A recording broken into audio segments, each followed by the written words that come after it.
Classical school of management میں جو different types ہیں مینجمنٹ تھیریز جو ایمرج کی، اس میں سے ایک ٹائپ کو ہم بیوروکریٹک ٹائپ کے نام سے جانتے ہیں، جو اس کو ہم the bureaucratic school of management بھی کہلائی جاتی ہے۔ یہ 1880 سے 1930 کے دوران میں جو سرٹن اسپیکٹس آئے، سرٹن کام ہوا، اس وقت کے زمانے میں ہی یہ تھیری بھی ایمرج کی۔ اس میں جن کا کام پائنیئر ہے یا امپورٹنٹ ہمیں اسکالر نظر آتے ہیں جنہوں نے کہ اس ایریا میں کام کیا یا ایک گائیڈ لائن چھوڑی، اس میں میکس ویبر کا نام قابل ذکر ہے۔ 1905 میں ان کا کام ہم منظر عام پر آیا، اور جس نے کہ the bureaucratic school of management کی ابتدا کی۔ بیوروکریٹک اسکول آف مینجمنٹ کا جو مین فوکس ہے وہ گھومتا ہے theory of social and economic organization کے گرد، اور اس میں یہ تصور پیش کیا گیا کہ سرٹن ٹائپ کا اسٹرکچر اور سرٹن ٹائپ کی ایک ہائرارکی کسی بھی آرگنائزیشن کے لیے ضروری ہے،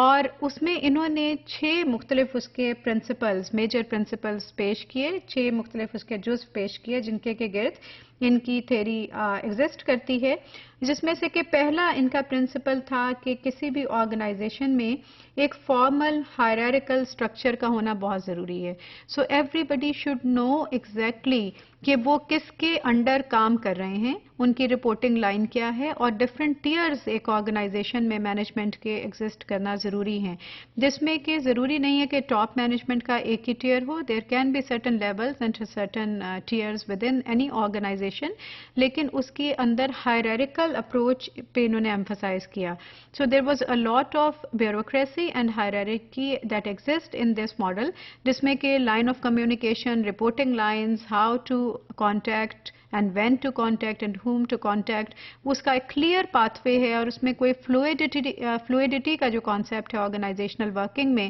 اور جو میٹرکس آف ورکنگ کا، جو میٹرکس آرگنائزیشنز کا بعد میں کانسیپٹ آیا، اس کا یہاں پہ کوئی عمل دخل ہمیں نظر نہیں آتا، اور اس میں فارمل اسٹرکچر ہے ہائرارکی کا۔ دین مینجمنٹ بائی رولز اس کا نمبر 2 پوائنٹ تھا۔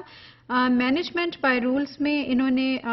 دے said that there has to be a set of rules and principles established within every organization، جس کے تحت وہ کمپلیٹ انہی کو رولز کو فالو کر کے مینجمنٹ کی جائے گی، اور ان کی رولز سے کسی بھی طرح کی ڈیویشن قطعی طور پہ پاسبل نہیں ہے۔ سو اگین ہائرارکی ہے، اور اس میں پرنسپلز کی یا رولز کی اسٹیبلشمنٹ اور انفورسمنٹ پوری طرح سے کروانا in a very tightly structured manner was the main focus and core idea in this kind of working. Organization by task, competency and impersonal relationships، یعنی اس میں آپ کا اگر آپ ایز اے ٹیم کام کر رہے ہیں تو ٹیم کے اندر آپ کے انٹرپرسنل جو ریلیشن شپ ہے یا آپ کا ٹیم ورک ہے، feeling of confidence, trust, motivation, collegial environment یا کولیبریشن، جو کہ لیٹر آن بعد کی ریسرچ میں جس کی امپورٹنٹ ہائی لائٹ کی گئی یا دوسرے اور بیہیویئرل سائیکالوجسٹ نے یا اور ڈفرینٹ اسکالرز نے اس کے اوپر کرٹیک بھی کیا، ہمیں دیکھنے کو ملتا ہے۔ لیکن اس والی ورکنگ کے اندر ہمیں امپرسنل ریلیشن شپس کی بعض گشت سنائی دیتی ہے کہ اس میں کولیجیل کولیبریٹو انوائرمنٹ نہیں ہے۔ It's just very scientific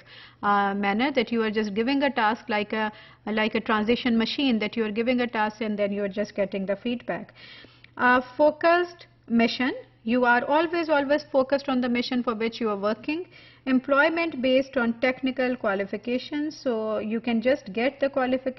employment if you have the technical right kind of qualification for it. Remember that this was the time when very few people were having expertise in the specific area, so the people who had that qualification were given a lot of weightage and importance. So no other probably investigations or requirements. If you have the qualification, you can apply and you can get the job.